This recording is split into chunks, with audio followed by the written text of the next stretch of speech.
بار بار کہتے ہیں جی وہ پوری ان کی کتابوں میں انجینئر صاحب کو یہی باتیں نظر آئی ہیں. نہیں جی سر, پوری کتاب ہی فراڈ ہے, لیکن وہ فراڈ تم لوگ مانو گے نہیں. میں آیت پڑھوں گا اور کشف المحجوب کا پوسٹ مارٹم کرنا شروع کروں گا. میرے نزدیک پوری کشف المحجوب میں ایک صفحہ بھی ایسا نہیں ہے جس میں قرآن و سنت کے خلاف کوئی بات نہ لکھی ہو, قرآن و سنت کے. لیکن جب وہ میں پیش کروں گا نا, تم قرآن و سنت کو تو مانتے نہیں ہو, تم کہتے ہو جی داتا صاحب نے نہیں سی پتا, تم ٹھکرا دو گے. میں نے اس لیے چک کیوں مارا گستاخی اللہ کہ جو تمہارا عام آدمی بھی کہے کہ یار یار یہ تو بات تو صحیح ہے, وہ میم نے دیکھا بات تو صحیح ہے. اب چشتی رسول اللہ جب نکلتا ہے تو پھر ساری ان کی وہاں بھی کہتی بات تو صحیح ہے. ہاں, ورنہ تو سارے کا سارا حشر بہشت کفر و شرک کا پلندہ ہے. لوگ کہتے ہیں یہ تھوڑی سی بات انجینئر صاحب کو نظر آئی ہے, باقی تو ان کی تعلیم سرکار ساری تعلیمات قرآن و سنت کے خلاف ہے. لیکن وہ خلاف ایسا ہے کہ اس کے مقابلے میں مجھے آیت پیش کرنی پڑے گی, بخاری کی حدیث پیش کرنی پڑے گی, اور تمہارے پاس اینڈ پہ جواب ہوگا کہ جی یہ آیت حدیث تو ہمارے بزرگوں کو بھی پتا تھی, پھر انہوں نے یہ کیوں لکھا. تو پھر میں کیا کروں گا؟ اب تو میں یہ کہوں گا کہ تمہارے بزرگوں نے قرآن حدیث پڑھا ہی نہیں ہوا تھا, نہ سو لے جاؤ. لیکن عام آدمی کو سمجھانے کے لیے میرے پاس کوئی ایسا ہتھیار ہونا چاہیے کہ ایک عام آدمی بھی کہ بات تو صحیح ہے. ہاں, وہ پھر یہ ہے چشتی رسول اللہ, تھانوی رسول اللہ, شبلی رسول اللہ, گستاخانہ عبارتیں. اس لیے میں نے ان چیزوں کا سہارا لیا ہے. میرے پاس تو آسانی سے چیزیں موجود تھی. علی اجمیری صاحب خود کہتے ہیں کشف المحجوب میں میرا مسئلہ پھنس گیا, میں نے جا کے بازید بستامی کی قبر پہ رات گزاری, وہاں پہ مراقبہ کیا. اب یہ سب فراڈ ہے, لیکن اگر میں یہ بیان کروں تو وہ کہیں گے نہیں جی اگر یہ فراڈ تھا تو معین الدین چشتی صاحب نے مراقبہ کیوں کیا تھا ادھر آ کے لاہور. آگے سے جواب میں وہ یہ کہیں گے, میں ان کو حدیثیں سناؤں گا مسلم شریف کی کہ قبروں پہ عمارتیں مت بناؤ, قبروں کو پکا نہ کرو, ان پر مت بیٹھو, نہ ڈائریکٹ بیٹھو, نہ مجاور بن کے. یہ کہیں گے جی یہ حدیثیں ان بزرگوں کو نہیں پتا تھی, تو حدیث کے مقابلے پہ بزرگوں کے اقوال لے آئیں گے. لیکن سرکار گستاخی ایک ایسی چیز ہے کہ جس کے مقابلے پہ کوئی چیز نہیں آ سکتی. اب آپ کو پتا چلا اتنی چھوٹی سی پڑیا لکھ کے اسام الرحمن احمد بریلوی نے پورے دیوبند مدرسے کو کس طرح گستاخی کی نیزے کی نوک پہ اٹھایا ہوا. ہزاروں علماء فیل ہو گئے ایک احمد بریلوی کو قابو کرنے میں. کیوں؟ اس نے چیز ہی ایسی پکڑ لی تھی. 5 عبارتیں اس نے پکڑی, ان میں سے بھی 4 دیوبندیوں کی ہیں, ایک غلام احمد قادیانی دجال کی ہے. 4 عبارتیں پکڑ کے پوری دیوبندیت الٹ دی ایک بندے نے. تو یہ اعلیٰ حضرت کے نامکمل مشن کی تکمیل ہے. اعلیٰ حضرت کو کیا پتا تھا کہ منو میں کسی نے منہ نہ پا لینا ہے, اسی طریقے سے جس طرح میں باقی نمونہ پایا. تو یہ ہماری آپ مجبوری سمجھیں. لہٰذا اگر کسی کے دماغ میں ہے نا کہ ان صوفیاء کی تعلیمات میں صحیح باتیں بھی ہیں, سرکار جن کو آپ صحیح سمجھتے ہیں وہ بھی قرآن و سنت کے بالکل منافی ہیں. شروع سے لے کے آخر تک میں ایک ایک صفحے کا پوسٹ مارٹم کر سکتا ہوں کہ کیا کچھ لکھا ہوا ہے ان کی کتابوں کے اندر. لیکن ان کے مقابلے پہ قرآن و سنت سے جب میں دلائل رکھوں گا لوگ نہیں مانیں گے. لوگ کہیں گے نہیں یہ بات تو ٹھیک ہے, لیکن انہوں نے پھر کیوں لکھی.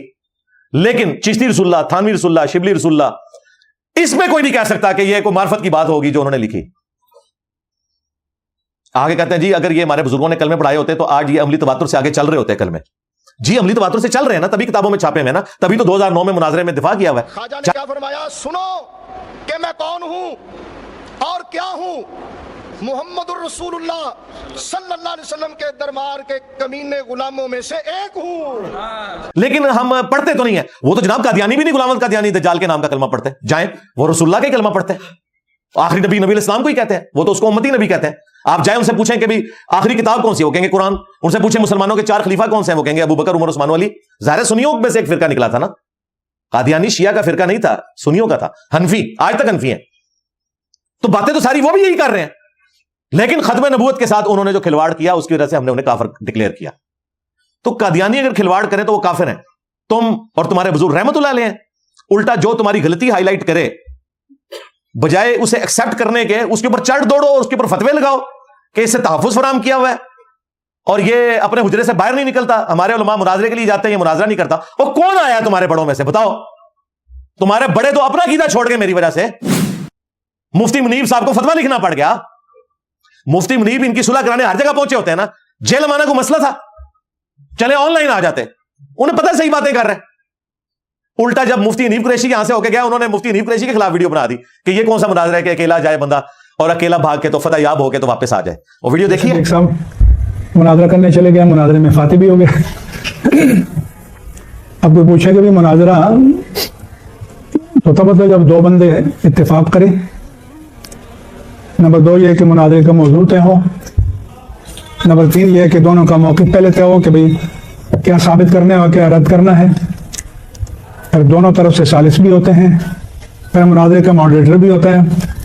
آپ کسی کے گھر باہر کھڑے ہو کر تصویر بنا کے آ جائیں اور آپ کے میں فاتح عالم ہو گیا اور واہ واہ ہوتی رہے. جب ہمیں یہی نہیں پتا ہو کہ بھئی مناظرہ کیا ہیں, اس کے طریقے کیا ہیں, اس کے آداب کیا ہیں. اور چیک کرو کہ مفتی صاحب نو ہوئی اندر خانے. اگلی گل آپ سمجھو کیوں نہیں بول رہے. اس ٹائم تو سارے بڑے نکل آئے تھے نا. اگر نعوذ باللہ تم مجھے غلام احمد قادیانی دجال کی جگہ مانتے ہو, ویسے تو وہ بہت چھوٹا تھا, میں تو اس کو بھی اور تمہارے بڑوں کو بھی بہت چھوٹا سمجھتا ہوں. میں سمجھتا ہوں یہ جو اللہ کے فضل سے عربی والا فتنہ تمہارے اوپر مسلط ہوا ہے آزمائش کی شکل میں, قرآن و سنت کی دعوت, یہ تو اس کی ہیٹ تمہاری آنے والی نسلوں نے بھی محسوس کرنی ہے اور تمہارے مرے ہوئے بزرگوں نے اپنی قبروں کے اندر محسوس کرنی ہے. اللہ کے فضل سے. میں نے آپ لوگوں کو کئی سال پہلے کہا تھا اس دعوت کو عام دعوت نہیں سمجھنی کہ ایک بندہ آیا اور وہ چلا گیا. نہیں, یہ بندہ آیا ہے, بات بتا کے, حق بتا کے لوگوں کو جا رہا ہے. اب کوئی اور ریمیڈی اس کی ممکن نہیں ہے جب تک کہ تم قرآن, بخاری, مسلم, کوئی یہود و نصارہ کی کتابیں نہیں کہہ دیتے نا, اس کے بغیر تمہارا کوئی چارہ نہیں ہے. اگر مسلمان بن کے رہنا ہے تو ان کتابوں کو ماننا ہوگا, اور پھر وہ مسلمان تمہیں وہ والا بننا پڑے گا جو کتاب و سنت والا ہے. بابوں والا دین اب تمہارا نہیں چلنا. تو آپ لوگ خود کیوں نہیں سوچتے کہ پیر میرے علی شاہ صاحب نکلے تھے تو آج کیا مفتی منیب یا مفتی تقی عثمانی یا ساجد میر ان کو نہیں نکلنا چاہیے؟ اتنا بڑا فتنہ آ گیا. ہر مسجد میں میرے خلاف جمعے پڑھا رہے ہیں. جو مولوی اٹھتا ہے وہ ریپلائی ٹو انجینئر محمد علی مرزا کرتا ہے. بڑے کتنے مر گئے ہیں, ریٹن میں کوئی فتوا دے دیں, بائی نیم مجھے کبھی مینشن کریں. پہلے تو ان کو یہ تھا نا کہ جی وہ ہمارے بڑوں نے نام دیا تو انجینئر صاحب مشہور ہو رہے ہیں. ان تو مسئلہ ختم ہو گیا نا. ان تو مشہوری ہے, میرے نام کی ضرورت ہے. ٹھیک ہے, یہ بات تم 15 سال پہلے کر سکتے تھے. اب کیا مسئلہ ہے آج کی ڈیٹ میں 23 جون 2024 کو؟ کیا مسئلہ ہے کہ تمہارا کوئی بڑا کیوں نہیں باہر نکلتا اور وہ کہتا کہ انجینئر صاحب میں تھانوی رسول اللہ, چشتی رسول اللہ کا دفاع کرنے کے لیے تیار ہوں, یا میں ایسے کفر کہتا ہوں, اس پہ مجھ سے بات کر لو. بالکل اس میں بھی بات ہوگی, خالی کفر کہنے سے مسئلہ نہیں حل ہوگا. میں پھر رکھوں گا ان کے سارے بزرگوں کی باتیں, ان کے مناظرے کی ویڈیوز رکھوں گا, ان کو وہ مکتبے بتاؤں گا جہاں سے کتابیں پرنٹ ہو رہی ہیں, اور میں کہوں گا شرعی حکم ابھی بیان کرو. اور آج تک جتنے لوگ پرنٹ کرتے رہے ان کا شرعی حکم بھی بیان کرو. مجھے بتائیں یہ شرعی حکم بیان کر کے مفتی صاحب کار پہنچ سکتے ہیں؟ Not at all, never. یہ بڑا شوق ہے نا یہ ظہیر الحسن کو ختم نبوت پہ کام کرنے کا. تو جنا بڑھ, ہاں ذرا تو بڑھ جنا.